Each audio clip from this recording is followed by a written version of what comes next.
Okay, today our topic will be graphic design applications where we will be using GIMP as a software and this topic is known as multimedia content development in our syllabus and it is our last topic in this particular syllabus. Not that it is the last topic but we have to cover the part where we need to deal with the Ubuntu operating system, but in our syllabus this is our last topic. So our topic, as I said, is going to be multimedia content development, and here we use a graphic define design application known as GIMP. Okay, so it's important for us to understand the concepts behind graphic designing before moving on to the graphic designing software like GIMP, and I think we can move on to gain and understand those basic concepts that you need to be familiar with. Okay, introduction to graphic design. So what is graphic design? What do you mean by graphic design? So this is a very common term, and even when you go anywhere, graphic design is now utilized everywhere. Even now you can see applications of graphic design. Even now when you are seeing a monitor, you can see applications of graphic design. I mean everywhere. Whenever you see something that has been printed, that is that can be termed as an application of graphic design. So it's important for us to get a basic understanding of the graphic design and learn about the basics of graphic design. So what is graphic design? So as I said, it's available everywhere. So what is it? So we have the definition here. Graphics are a visual representations of some surface such as a wall, canvas, computer screen or paper. So it can be any kind of a visual presentation. It does not matter how they have drawn it or designed it, but can be any visual presentation on any kind of surface. Okay, then it we call it a graphic. So if you can draw something on a paper, on a piece of paper, so that is of also a graphic. And then when you combine or when you do the process of designing it using the technology, and when you combine your creativity with the technology to communicate your ideas, when you combine your creativity with the technology to communicate and present your ideas, okay, then we can call it the graphic design. It is the process of combining your creativity and technology to communicate your ideas. So that is what we mean by graphic design. And as I said, graphic design is available everywhere. Wherever you go, you can come across applications of graphic design. For example, whenever you see a logo, now even when you are using your computer, there must be logos everywhere. For example, you must have your monitor in front of you right now. Even on your monitor you must be seeing a logo of the uh, manufacturer.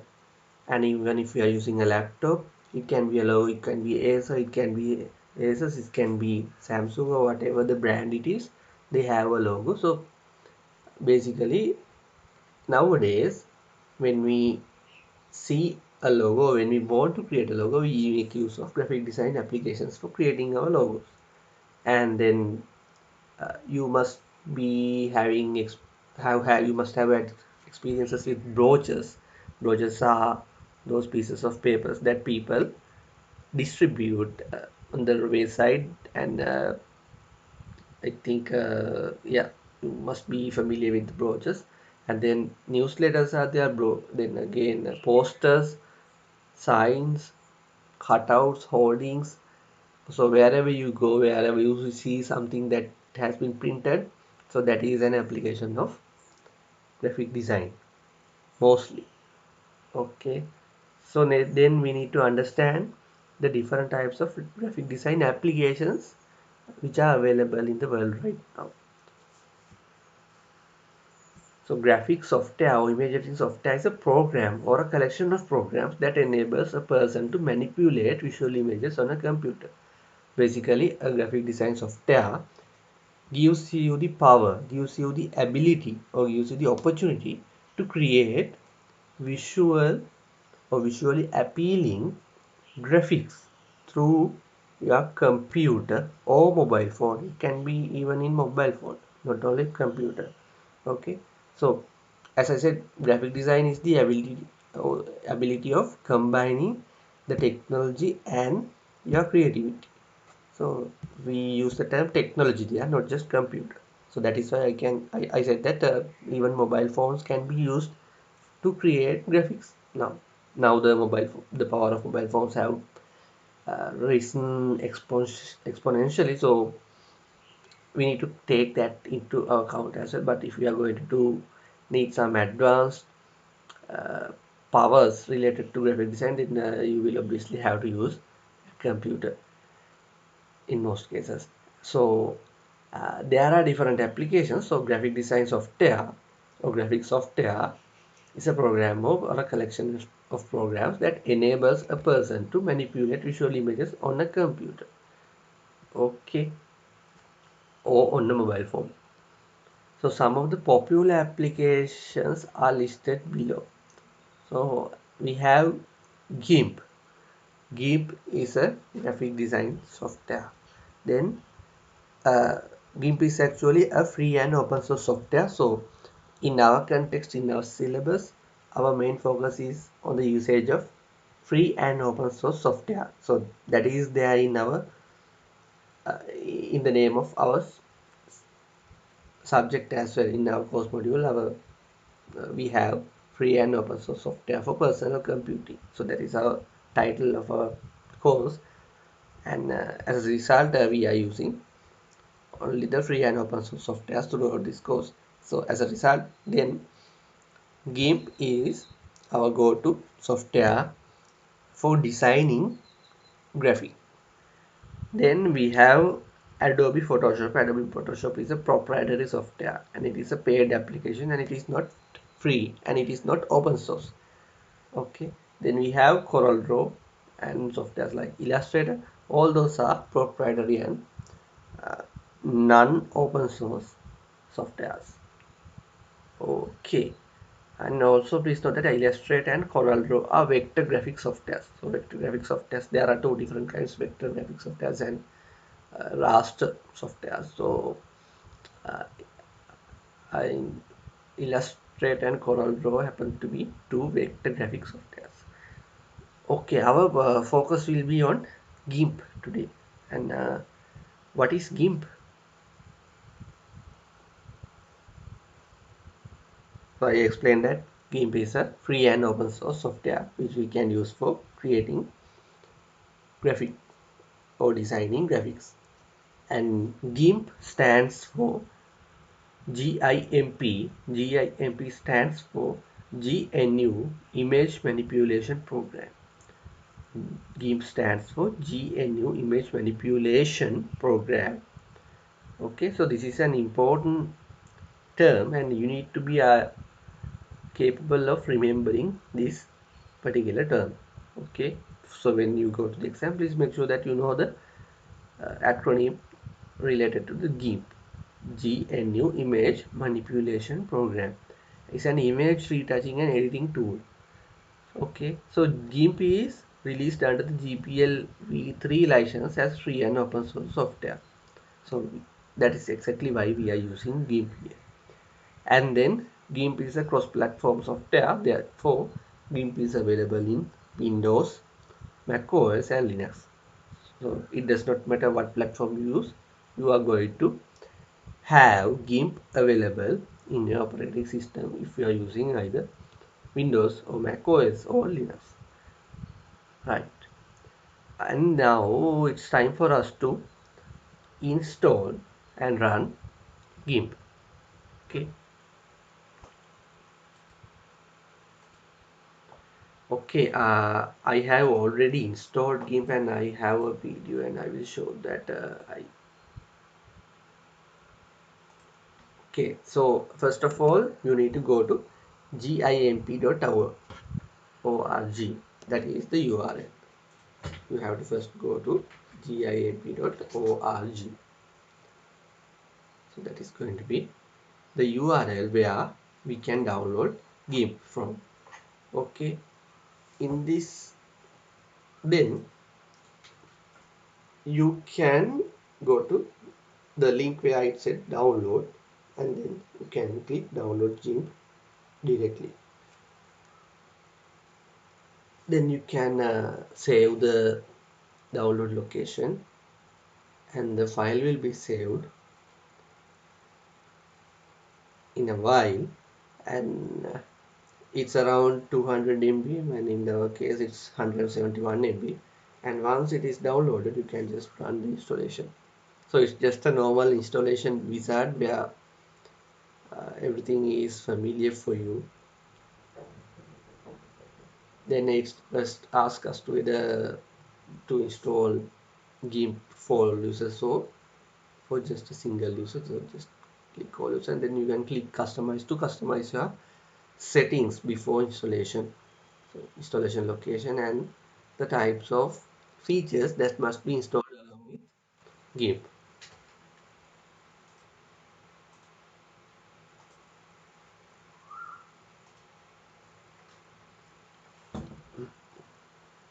Okay, so you can select the settings there, then you can even uh, add the desktop file, and then finally click install, and this is going to take some while.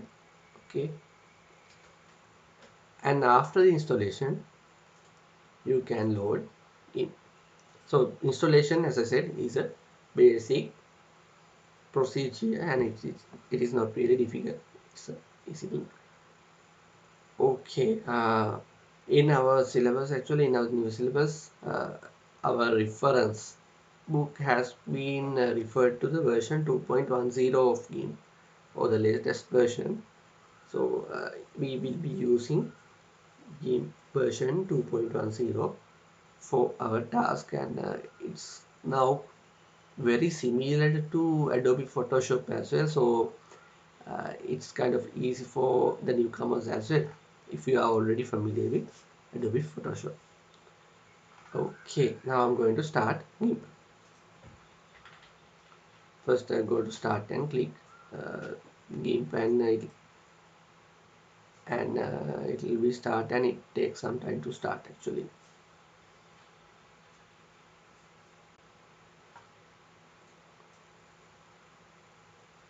Okay, so this is the GIMP software, and if you can remember Photoshop, it is also very similar to this one now. And so there are several things that you need to know before working with GIMP.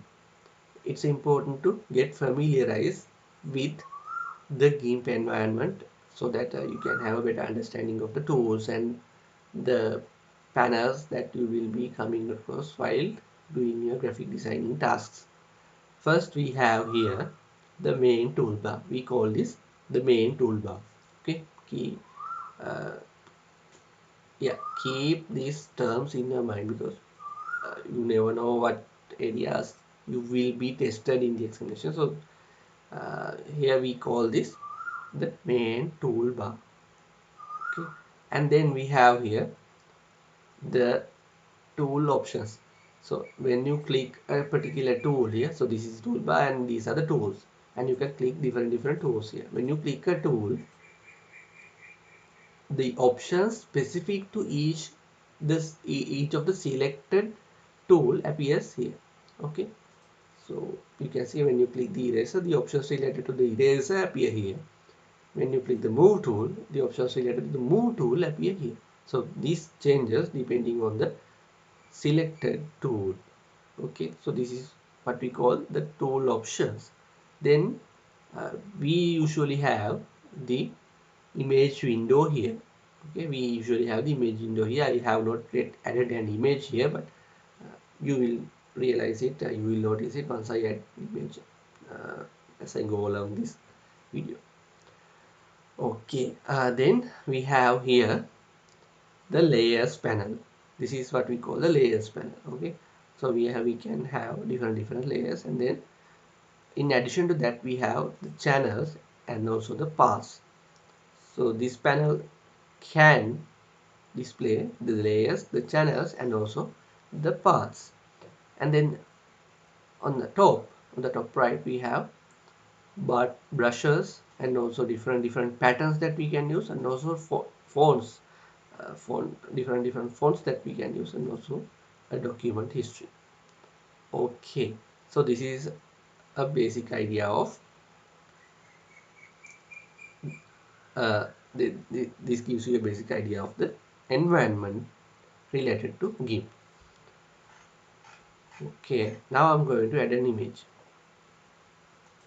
Click open, and we can add an image like this. Okay, so this is the image window now. I said I will show you the image window, and this is the image window. The options related to the image window can be accessed from this particular right arrow. You can see that the tooltip also shows access the image menu, and it has a different menu. So this is the image menu, and it has it has actually options related to the image. Okay, so this is also very similar to the one we have here, so it does not make any thing different from this one. So we anyway call this image menu. Okay, and here now we have the zoom level. It's now at 50%. You can change it depending on your requirement. 25% or anything, 20.5%, depending on your requirement. You can change the zoom level, and if you can press Control and move your scroll wheel in your mouse. Here I am scrolling up, and here I am scrolling down. When you are scrolling down while pressing the Control button, it zooms down, and when you scroll up, it zooms up. Please note that you need to press Control button while scrolling up or down to adjust the zoom levels. Okay, then here we have the type of measurement that we use in our tools. So by default it is selected as pixels, and here, as I said, this is the zoom level. Here we have the name of the file that we just imported. Okay, here we call this actually the units menu.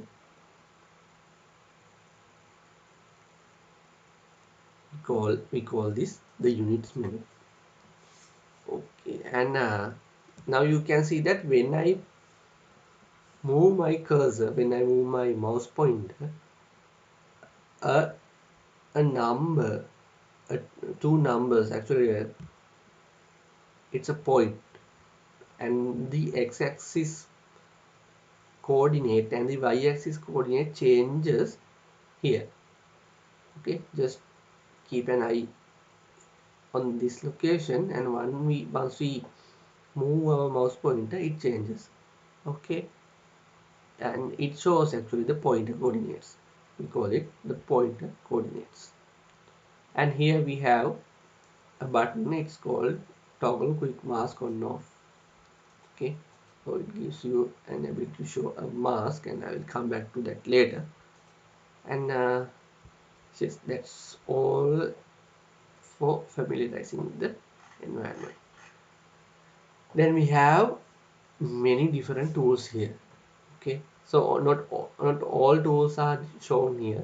Here we have the move tool, the select tools, and the set of select tools. This is also a select tool, crop tool, text tool. Different tools are available, and you can get an idea about the different tools available here. So these some of the icons related to the tools have changed in GIMP 2.10, but they almost look similar anyway in many aspects. So just give an idea about these types of the types of tools that will be available in GIMP 2.10. Okay, basic concepts. There are some basic concepts that you have to understand when you are using the GIMP image editing tool. First, the images. So what is an image?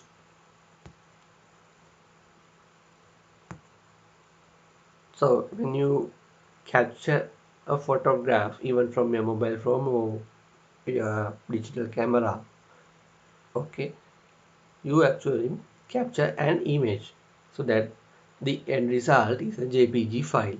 In most cases, when you capture a photograph from your mobile phone or a digital camera, the end result is a JPG file. Okay, and if you take advanced digital cameras, I mean cameras like DSLR cameras, you have the option of capturing photos in raw format as well. That is uncompressed files, raw means RAW. Those files are uncompressed, and yeah, different formats are available anyway. uh, the end result is that when you capture a photograph, you get an image, and images are the basic entities that GIMP works with. Okay, so even in GIMP, our final output will be an image. And also in GIMP we are working with images, we are retouching images, we use GIMP for cropping the images, or whatever the task that you want to do with images, you can do it with GIMP. Then we have layers. The simplest images only contain a single layer, okay, and can be treated like a single sheet of paper. But in GIMP we can have different layers. So a layer essentially means different uh, stacks of, I mean, layers are stacked on top of each other, and layers can be manipulated according to your requirements, and it is a very handy concept in working with images, having different layers. Okay, so then we have channels are the smallest unit of subdivision in the stack of layers from which the image is constructed. Then selections. Often, most of the time, when you are going to do something to an image, okay, you need to make sure that the particular effect or the particular manipulation that you are doing to that particular image is affected only to a certain area. Okay, only to a certain area, and that particular certain area is selected using the selection tools. The selection mechanism makes this possible. Okay, you only want a part of it to be affected, so that particular part, that certain part that you are going to need to affect, is chosen or selected using selection tools. Then undoing is the process of, I think you are familiar with undoing. Undoing is the process of reversing your changes or your tasks. So say if you did something to an image, you can just reverse it, and in fact you can usually undo a substantial number of most recent things you did. And if you decide that those tasks that you did were misguided, then also plugins are available in GIMP, and plugins can be used to extend your program or extend the capabilities of your GIMP program. Okay, now I'm going to do the basic operations with GIMP. First I'll close this. Now I will discard the changes. First I'm going to open an image. For that, click file and click open.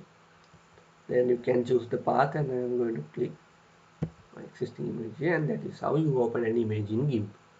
Okay, so now you just open an image, right? Now uh, the next part, you can save images in GIMP. Okay, when you click file and click save, the prompt comes up. Okay, so I'm going to click, name this as doc.xcf, doc.xcf. Remember that, I'll call it test save. Remember that xcf is the default file extension used by GIMP. xcf is the default file extension used by GIMP. Just like we use .psd file extension in Photoshop, .xcf is the file extension used by GIMP, and you can have different options here. You can even change the file extension type and click save. Okay, so the xcf file actually saves everything related. No, it's not just the JPG there. Okay, the xcf files actually saves everything that you have done. It can save all your changes. For example, it saves your layers, your channels, paths, uh, and your selections, or whatever that you have done with GIMP, or whatever you have done with the image using GIMP. All those changes are saved in the xcf file. So whenever you are loading that xcf files, you will have those changes presumed in your file, in your loaded file.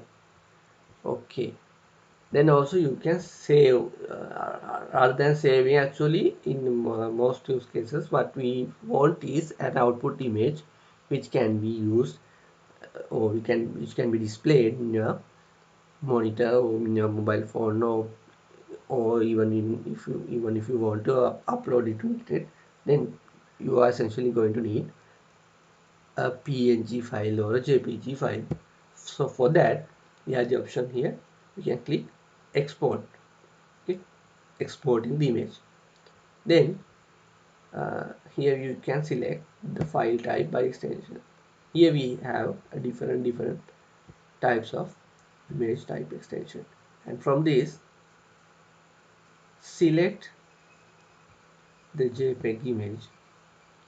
Okay, and you can have your name as per your preferences and click export. Then you can adjust the quality here. So if you have a less quality, your eventual file size will also be less, but at the cost of losing your quality. If you are going to have the highest quality, then your image quality will be higher, but your file size will also be higher, right? There are more settings as well and advanced options as well. So it's all up to you to decide whether you want to play with these settings and get the optimal result as per your requirements. And click export, and the file was added successfully. Okay, so now it is available in the desktop. This is the saved image. Look at the name, test saved.jpg. This is the image that I exported just a while ago using GIMP. Okay, then we can even copy and cut, copy and paste image. For that, just I'm going to copy this image and I'm going to paste it into yeah, a new file. Actually, I can just access the image menu and click edit and click copy, and you can just edit and paste here. The image will be copied here. Okay, things like that, those things are usually available. You can cut, so the image gets cut, and you can click paste here. The image will be added here. Okay, so I will just click Ctrl Z, and Ctrl Z will undo the changes. Okay, I told you about the undoing, and I clicked, oh, I pressed Control plus Z, and pressing that key combination will undo any changes that you have done. Okay, I think that's all for the initial concepts. I told you about zooming images as well. Just press Control and scroll up or down for zooming in or zooming out. You can also use plus the plus key in the keyboard. Plus key for zooming. Here I'm pressing the plus key, and you can use the minus key for zooming out, plus key for zooming in. Okay, now I'm going to do something with the GIMP and draw and do some painting. Here we have a set of tools. Okay, and you can, if you go to tools and see, click the paint tools, we have different tools which are available for painting. So all these tools are related to painting and drawing. Look at the path. I click tools, I click paint tools, and here you have bucket fill, gradient fill, pencil, paintbrush, airbrush, eraser, ink, clone, heal, perspective clone, blush, sharpen, dodge burn, my paintbrush. So there are different options available, and it's important that you try them out yourself, because it's important for you to get familiar with these kind of tools. Okay, right. I can click the pencil and draw things here. So it's like that, and then I just click or pressed Control Z to undo the changes. And by clicking the pencil, you have different options here. I can reduce the size here. So now the thickness of the pencil got lower. Can even set angles. So it is not shown here, but different advanced options are available here. And by clicking this little arrow, there are other options as well. You have paintbrush.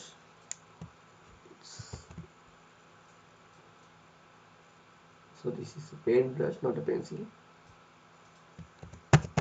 Things like that can be done, and by clicking this color, active foreground color, you can change the colors. Click OK. Now the change of the paintbrush changed. The color of the paintbrush changed. So it depends on your requirements, and you can use different options. Now I'm going to add some text here. For that, click this text tool here. There's a big A here, and you can select the font here by clicking this one. Different fonts are available here, and just click this one, and you can just click here and type the text. Okay, and click press enter. Press enter, and you can write other things as well.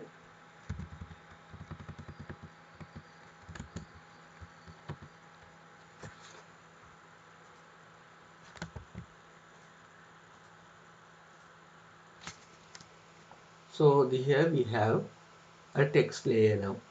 I told you about the layers. So you can see our bottom layer here. So this is the dog layer, and on top of that we have the hello dog layer, which we just created using the text tool. So the hello dog, the font, I mean the text that we just added, appears on top of this layer. So you can even, by clicking this little I button, you can hide this layer. Okay, so that meant this text layer is on top of the dog. I'm going to add another text layer now,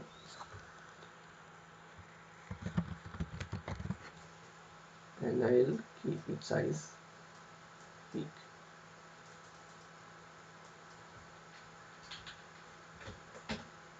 Okay, and now I'm going to click the move tool. Okay, and when you click the move tool, please make sure that you click the move the active layer. You can even use this one, but it will automatically select the layer depending on where you click, but it can be confusing at times. So I'm clicking move the active layer option here, and you need to make sure that the particular layer that you need to move is already selected here. So if you select hello dog and click the move button, now the hello dog layer will be moved. Okay, and now if I click the top layer, now this changes. Now as you can see here, this top layer appears on top of hello dog layer. Now you can hide this one if you want, or you can hide the top layer. So at the bottom we have the dog. If we remove the, or if we hide the dog, nothing happens here. What you have here is a transparent background. Okay. So yeah, I just now added a text layer. Okay. Now I'm going to use another tool called path. Actually, for that I'm going to open another image. Rather, we can use this image as well. Oh, what is path? So this is the path tool. Okay, I will come back to path tool after teaching you about the selections. Okay, now let's go to selection tools. So as I said, selection is an important task in working with graphic design. Selections allow you to select or choose the area where your changes or manipulations will be applied to, right? So there are different selection tools available here, like we have rectangle select, ellipse select. Click this here and we can select the rectangle select. So rectangle select will ensure that, and for that actually click this particular layer so that your selection will be affected to this layer, not to this layer. Now your selection will be affected to this dog layer, and now so you can see that a rectangle select has been added here. Now you can just click edit and copy and click and add a new layer and paste. See, I just selected that particular rectangle and copied it. I pasted it here to a new uh, file.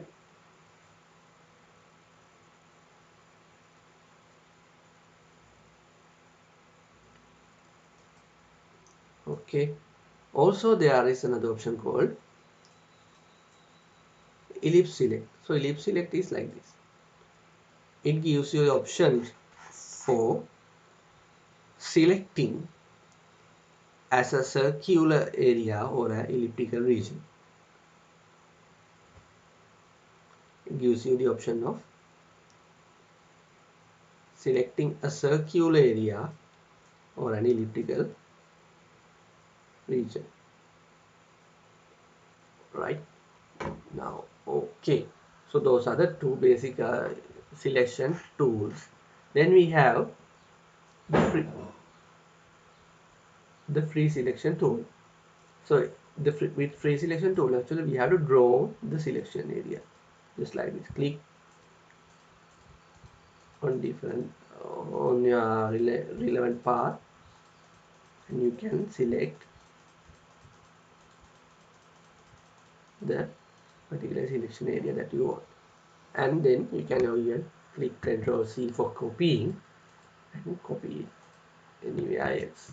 Okay, now so you see that our freely selected area can be copied, or you can do anything related to manipulation there. Then we have the fuzzy select tool. The fuzzy select tool. I will click that. The fuzzy select tool is much like the magic wand tool in what? In Adobe. Photoshop. So that you can click the fuzzy select tool and can have different options here. You can adjust the threshold level, and depending on that it automatically selects different areas, and you need to actually set different threshold levels here and radius levels here to actually get the different selections based on your preference, but I'm not going to do that anyway now. You can try with the different image or image of your own and try the fuzzy select tool. Then we have uh, this color select by color option, and it is also acting much similar to the fuzzy select tool, and here also we can select a threshold tool and other options as well. Okay, so it just identifies the contrast in colors and make the selection for you.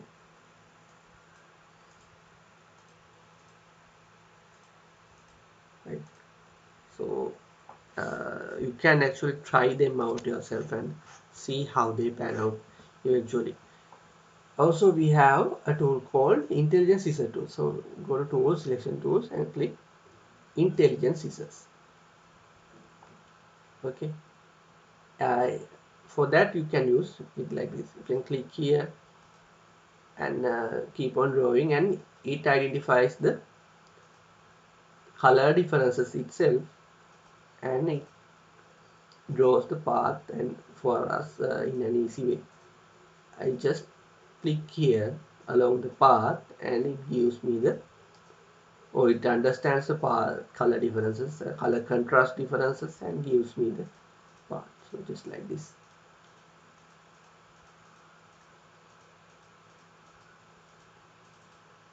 Okay, so that is the path, and I can click and paste here. I think there are also difference.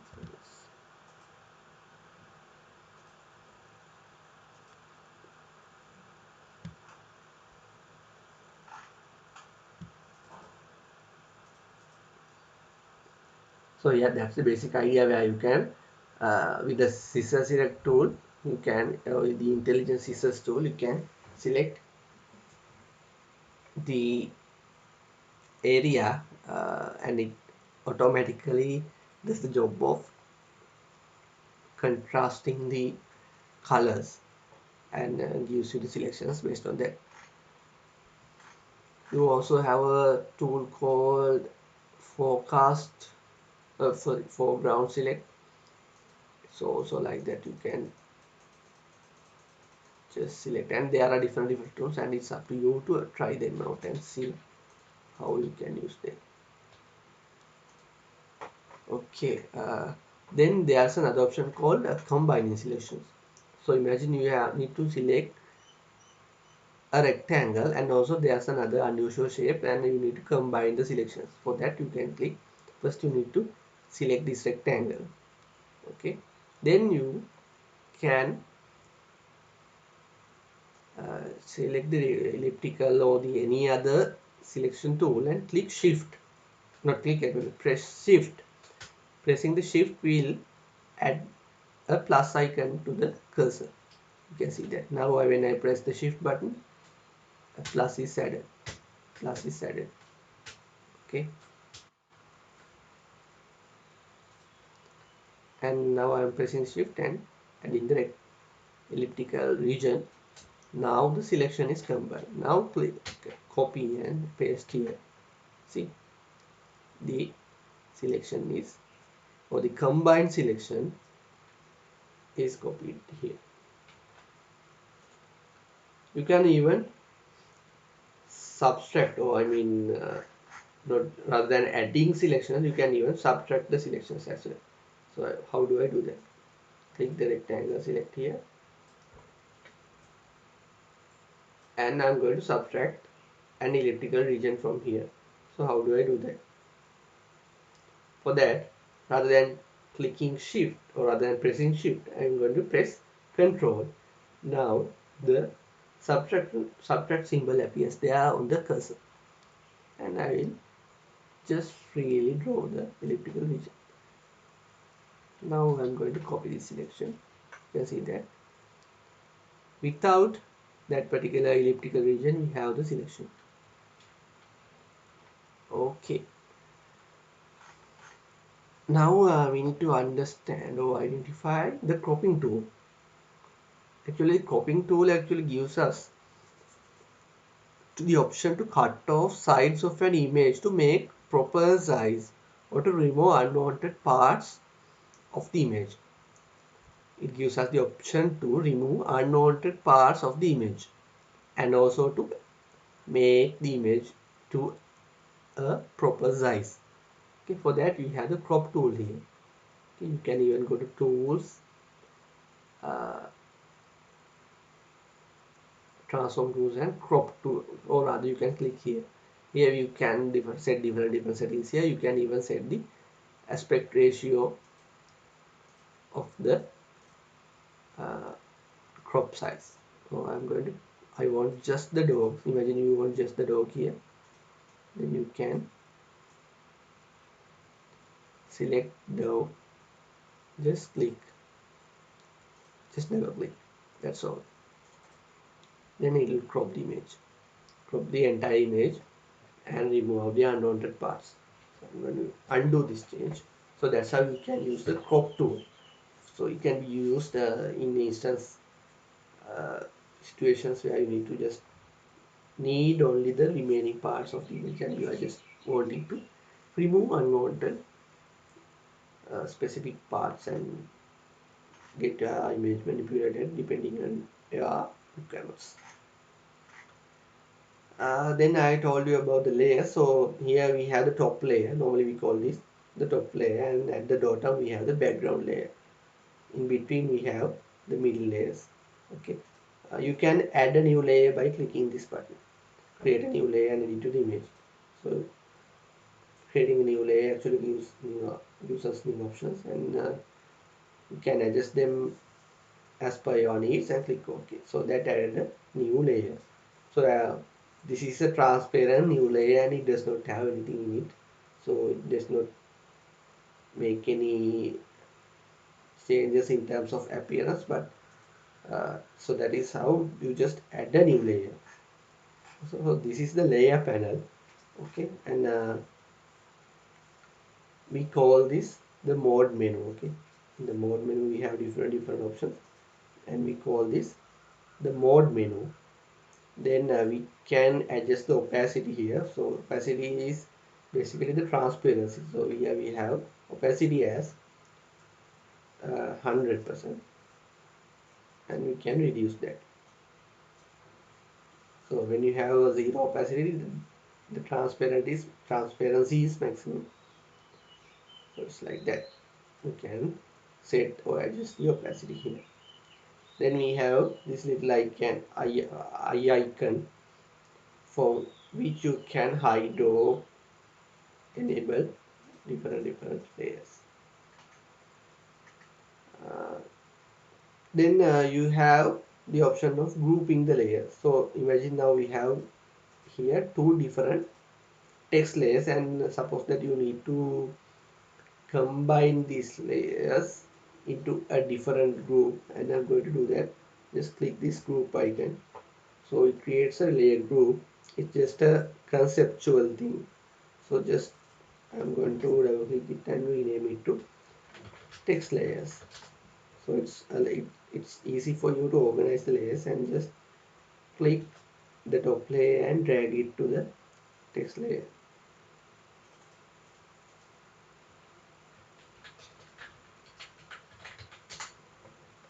I'm going to drag this one as well here. So it allowed us to create a group of layers. Now when you hide the layer group, it actually hides the entire layer group also along with its child layers, or the layers that consist within the layer group. Okay, then we have the layer titles here, and once you select an particular layer, it actually highlights that particular layer, and that is the active layer. Then you can even change the layer position of the layers in the stack by clicking this here. You can change the positions of the layers, or you can click, drag and drop them here. Okay. By clicking this, actually you can create a duplicate layer. That creates a duplicate layer. And by clicking delete, no, by actually clicking a particular layer and clicking this cross icon, you can delete the layer. Okay, I think that was clear for you in terms of creating new layers, deleting layers, and duplicating layers. And now we can move on to the transformation tools. I'm going to work with one of these text layers. So I'm going to click this top layer image, this top layer, and I can do different modifications to this particular layer. I'm going to click tools and go to transform tools. First we have the align tool, and align tools allows us to align or arrange layers and other different settings related to alignments. Then we have the move tool. By move tool you can just move around the layer, the selected layer. Also we have crop tool, rotate tool, and I'm going to click the rotate tool. Now you can just rotate the layer.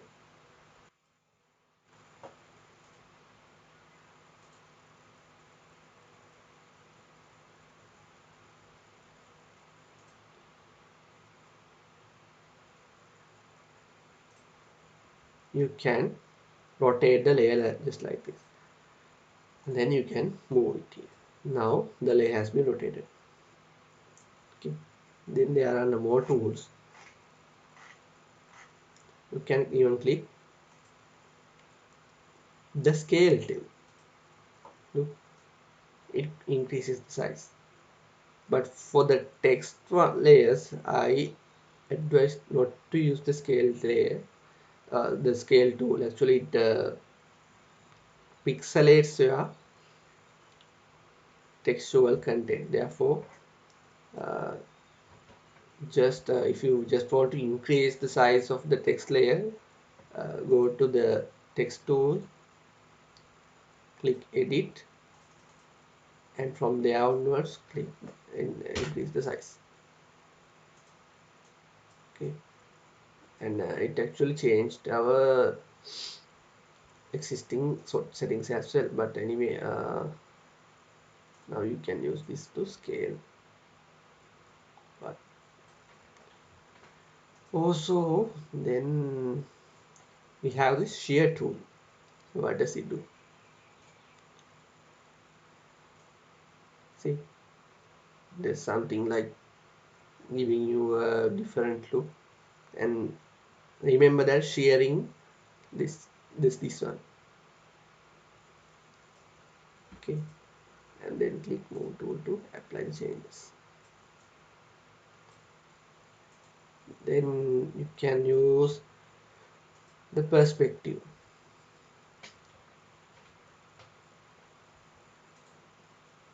The perspective with perspective, you can click the four nodes and make changes accordingly.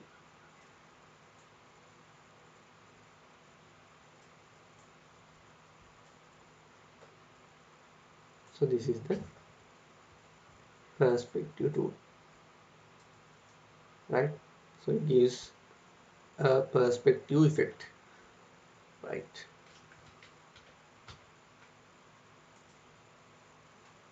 Then there's another button called 3D transform. So right, it can transform it into a 3D form. Just drag and you will see different options there. So yeah, that is the 3D transform tool. Then there are more tools, unified transform and also flip tool. Okay, click the flip tool and click the horizontal and it will flip the entire thing. It gives you the mirror image. You can even click the vertical and it vertically flips the image. So flipping is something that you might come across in working with images. So I'm going to click this dog image and flip it to the other side. See, it gives you the mirror image.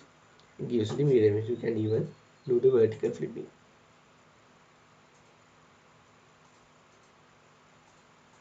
Okay, so that is what we do with flipping tools.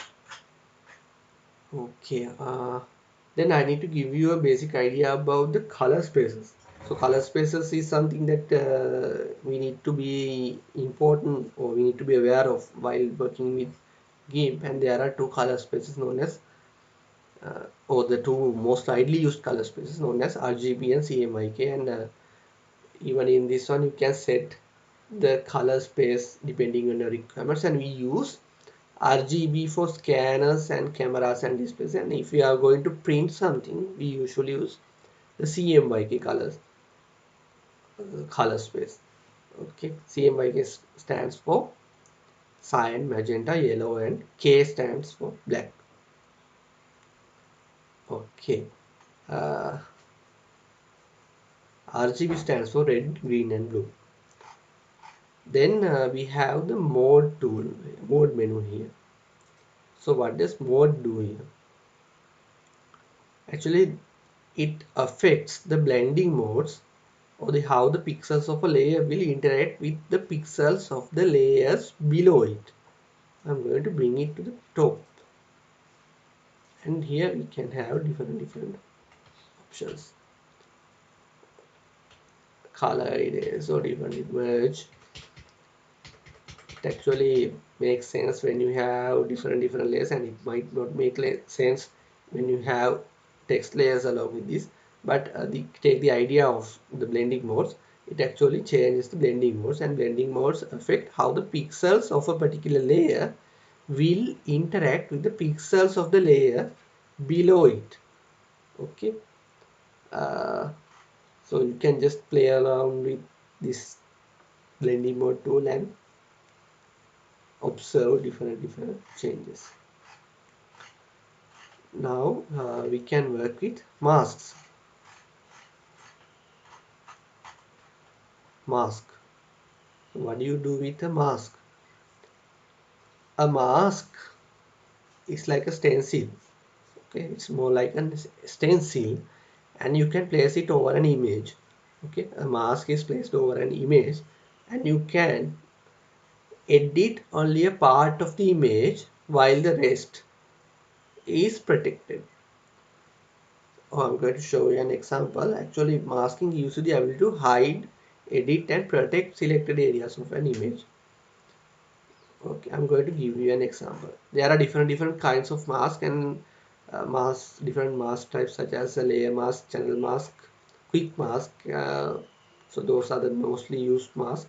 I'm going to give you an example with the usage of the layer mask. First, I'm going to duplicate this layer and change its color to, you can go to color and go to color balance, change its color like this. Okay, now you can create a layer mask here. For that, just right click and click add layer mask. Here you have a different set of options. Okay, first we have the white full opacity, then black layers, alpha channel. Different advanced options are available here. So I'm going to use the white option here, or the full opacity option. With this option, actually the layer mask will make all of the layer fully opaque, and that means you can not or you will not notice any difference in the appearance of the layer until you paint on the layer mask. So I'm going to click add here, and I will use the paintbrush. Now you can draw here.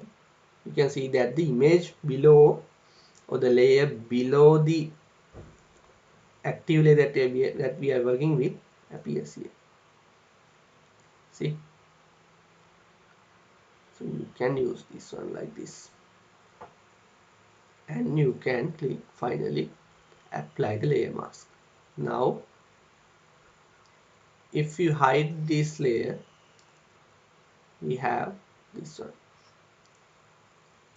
So it gives us this opportunity to add mask and manipulate the images as per your references, and there are different options, and you can try them out yourself, and it's important for you to be familiar with these sorts of options, because the practice is what is required when working with a practical subject like this. And also with GIMP we can save, or we can have different frames and save them as animations. Okay, uh, and for that we can actually use the GIF animation format, and I'm going to, yeah, so saving for web using the animations is also possible with GIMP. Now finally I'm going to print this image. I think I forgot one part. I didn't use this path tools, right? I didn't use the path tools. I told you that I would come back to later after working with the illustrations, and I didn't get there, so I'm going to go to the paths. So actually a path tool, the path tool actually allows you to create complex selections, and this is a bit like the lasso tool, not the lasso tool, the scissors tool that we work with. Okay, so you can click the path tool and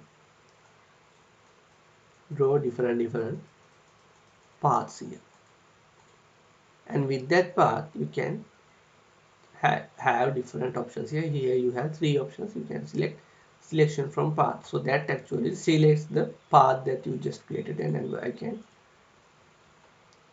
paste it here. Sorry, you can click pause and paste it here. So that's how you create a path. You can even you need to keep in your mind that paths do not appear in your saved image unless you do something with it. Okay, so this is just a drawn path and it does not appear in your saved image unless you do something with it. So here you can have, or you can see the different paths that you draw here. So I'm going to end this path,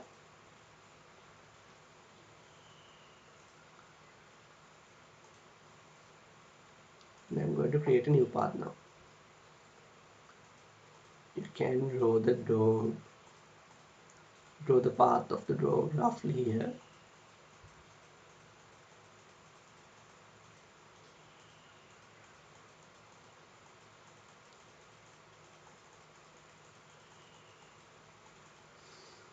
And you can create a stroke path. That means you can create an outline. So by clicking that, you can get a different options, and you can set the line width and click stroke. Okay, now you can see that a stroke was created. You can even use,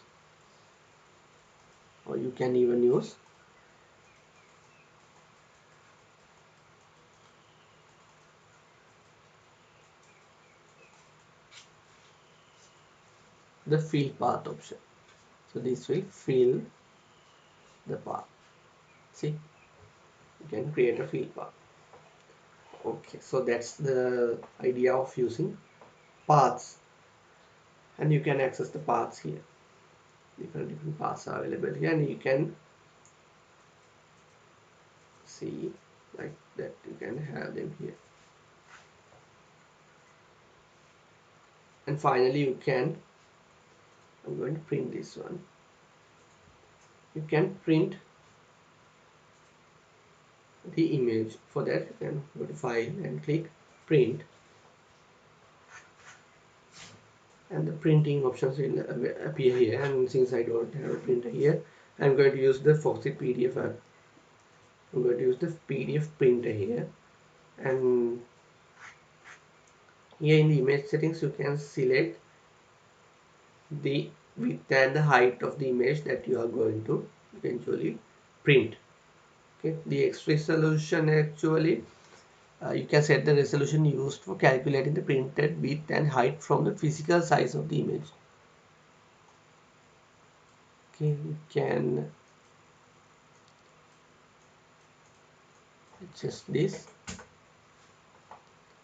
can even set the width, and can finally print.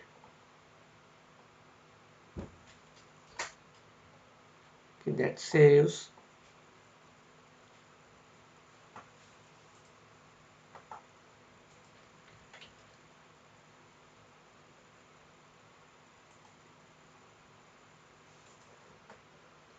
So this is the printed PDF. This is the PDF that I just saved or printed. So you can just directly use our printer for printing uh, directly from GIMP. Okay, so that actually concludes the basic idea of session of giving you a basic idea of the GIMP, and this is a short session, and I'm going to do the past papers of 2019 and 2018, and then you can try the past papers of other years as well yourself and see if you can get through there. Okay, in the 2019 paper actually there were only 3 questions related to GIMP, only 3 questions, but in this particular year you might have more questions from GIMP, so please make sure that you are familiar with the software and be I mean get yourself enough practice, otherwise they will ask different questions, and there will be more questions from GIMP. Okay, the first we have the 23rd question. Identify the correct statements from the following. A. Adobe Illustrator is a proprietary software used in graphic designing. Yes, I taught you about that. Adobe Illustrator is of course a software, and it is a proprietary software, not a free and open source software. It is a proprietary software made by Adobe systems, and it is used in graphic designing. So answer A is true.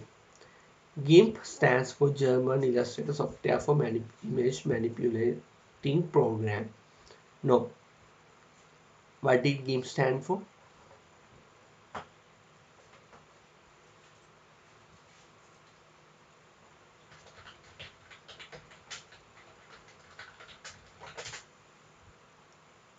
What does GIMP stand for?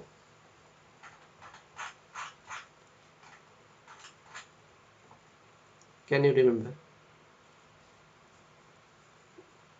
Can you remember something like GNU?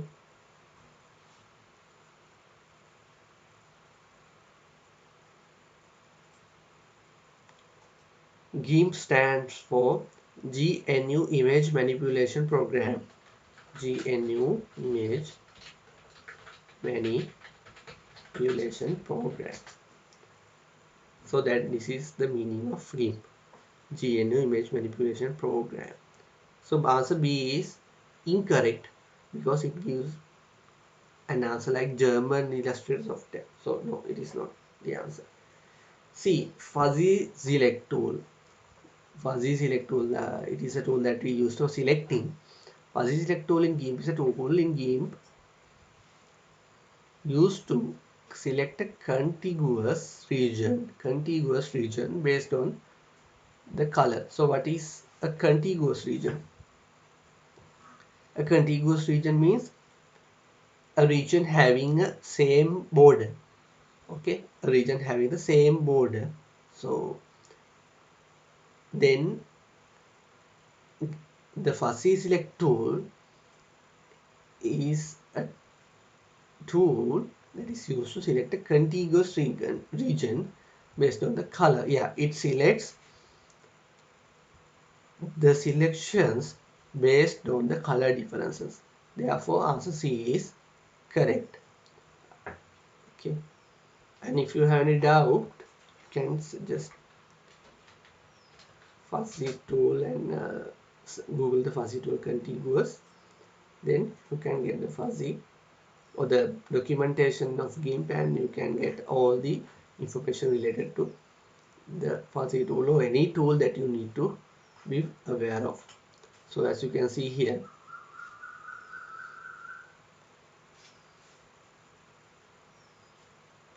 the fuzzy select tool is designed to select areas of the current layer image based on the color similarity.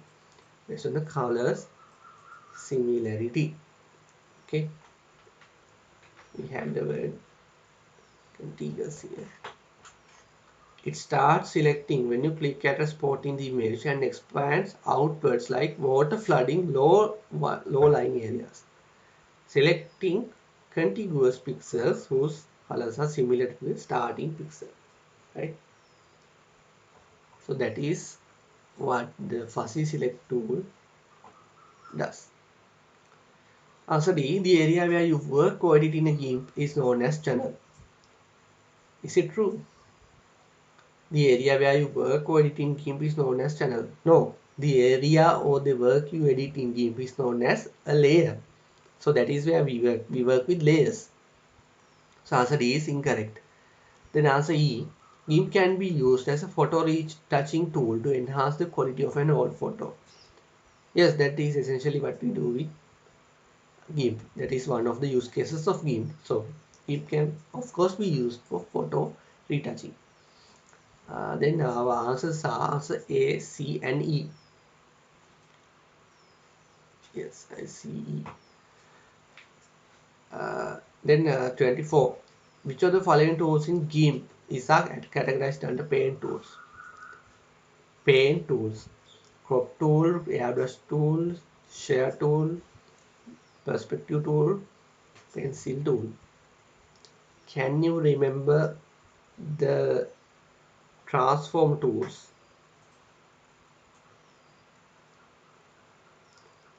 So by just looking at the answers, you can guess the answer actually.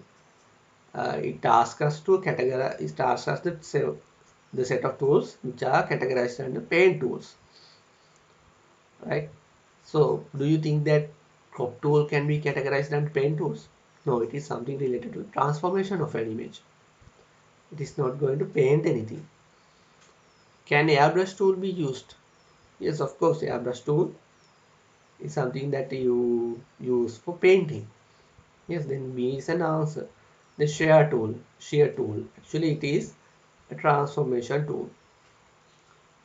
Then the perspective tool, if you can remember, I worked with the perspective tool as well, and it was under the transform tools, and then it is not a paint tools, and then finally we have the pencil tool. So what is pencil tool? Pencil tool is just a pencil for drawing the lines and everything. So paint tools consist of the pencil tool, and pencil tool therefore is an answer. So therefore the answers are B and E. The final question of 2019 paper: which of the following tools in GIMP is used to create the image 2 using image 1? First we have the image 1, and in the second image we have a modified image, but you can see that here you can see that this logo is flipped vertically here. It has been flipped, and also it has been rotated, right? First it has been flipped and then it has been rotated.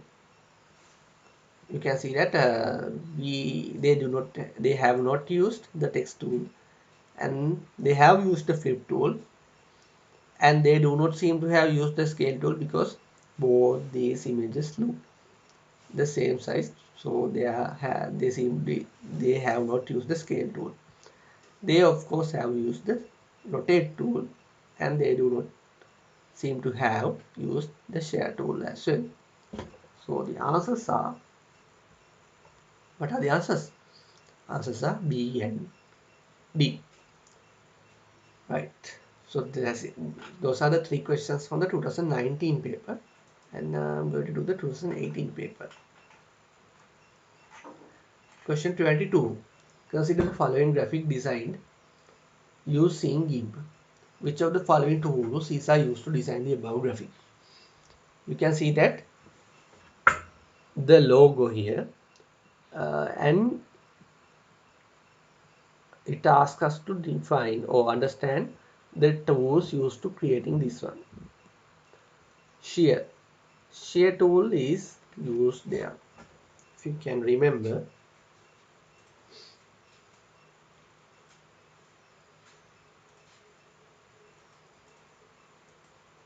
I'm going to bring this to right. I'm going to work with this one, and I'm going to use the transform tool of known as shear tool.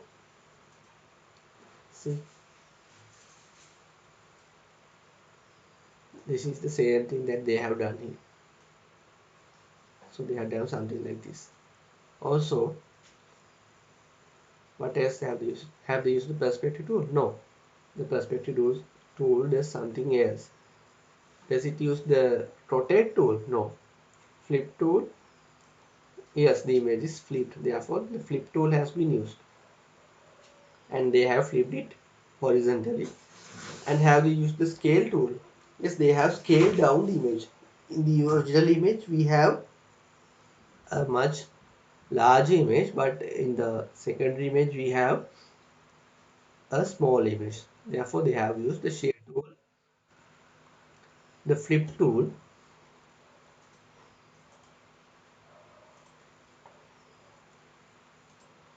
they have used the share tool, the flip tool, and the scale tool. So what are the answers? A, D, and E. A, D, and E. The measure tool. The measure tool. Actually, in GIMP we have a tool called measure tool. Here we have the measure tool, and actually we can use the measure tool to see. You can measure the angles, not just angles. Actually, it actually measures the distance between the original point and the Mars pointer in pixels. Yes, we can use the measure tools for that as well, and I advise you to work with the measure tools to get an idea about the understanding of measure tool. You can see here right below here, you can see that we have the angle here. So here, if we have here something like this, we have almost zero angle, and once you increase the angle, it increases the angle up to 45 degrees, and then it changes to other side. Okay, it starts counting the angle from the other side. Then you can see that the length of the particular ruler is given in pixels, right? So this is how we use the measure tool. So it actually gives us the distance between the original point and the mouse point in pixels. It gives us the original point and the mouse point in pixels. Okay, it does not give us the brightness of the image, but it gives us the angle in every quadrant from 0 to 90 degrees. D, it gives us the pointed coordinates related to the original point. Yes. Then E, RGB value. No, it does not give the RGB value. The answer should be A and C and D. Yes, answers are A and C and D.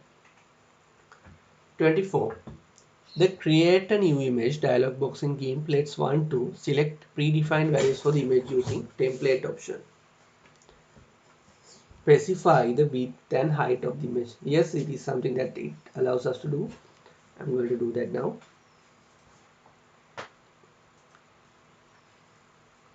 Click new. Look at the options we have here. To create a new image option, that is the dialog box that we are in right now. It gives us the option to select predefined values for the image using template options. Yes, you can select different predefined options here. F5 or whatever the option that you want to use, those options are available here. It also allows us to specify the width and height of the image. Yes, we can set the width and height of the image as per our requirements. It also allows us to specify the background color used for the image. Background color, go to the advanced option. I'm going to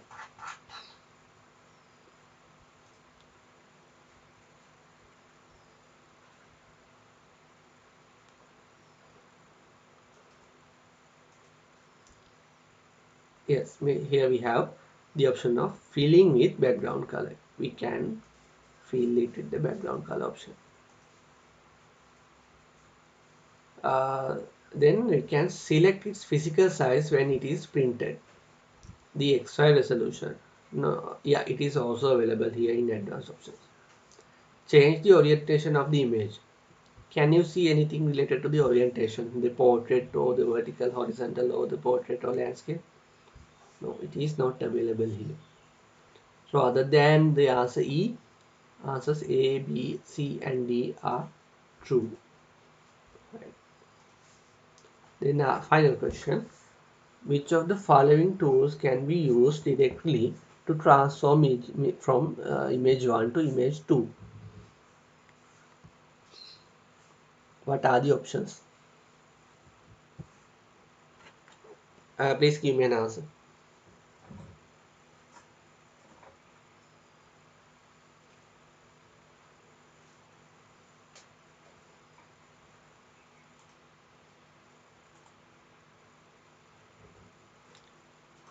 Please give me an answer for answer question 25.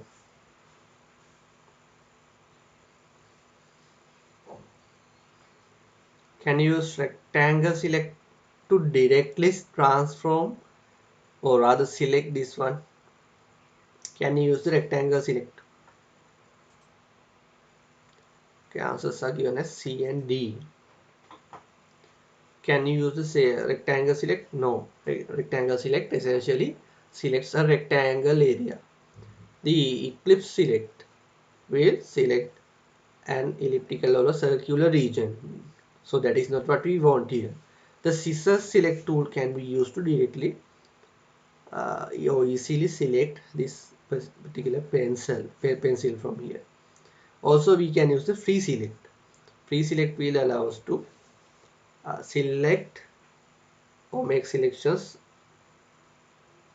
without custom requirements.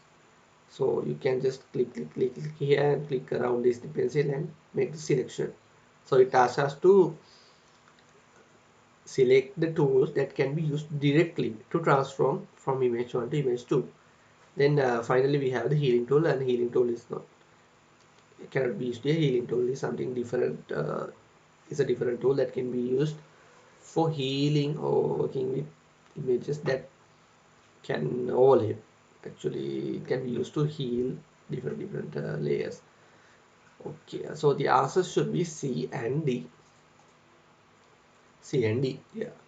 So I advise you to complete the other past paper questions as well, and I advise you to be highly familiar with this game. And there are resources available even in the GIMP documentation. For that you can just go to this one URL, docs.gimp.org/2.10/en. So this is a comprehensive documentation of GIMP where the guides and tutorials are available for all the basic or all the tools which are available in the GIMP software. It's not possible to cover all these things because this is a highly advanced uh, software, but you can see that there are many options here, but you are not going to be tested on all these options because these are professional tools that can be used for graphic designing. And but it's important for you to be familiar with the basic usage of graphic designing using GIMP. Therefore, please go through the steps that I taught you today, and you will only understand the software once you use it. So I advise you to just do what I did today yourself and try to find the tools yourself, just rather than looking at the note. Just try to find the tools yourself and just play with the software. Then you will be able to be familiar with, because you will be learning yourself then. And it's important when you learn a software like this. And also after that, make sure that you answer the past paper questions or find all the past paper questions that you can find for this particular subject, and find all the past papers that you can find for past paper questions that you can find in this particular context where the questions are related to GIMP, and then try to answer them with the best accuracy possible. Okay, so that's the advice I can give you for being familiarized with GIMP. And today was a kind of a short session, so I'm going to conclude the session now. Should you have any questions, you can post them in the chat now.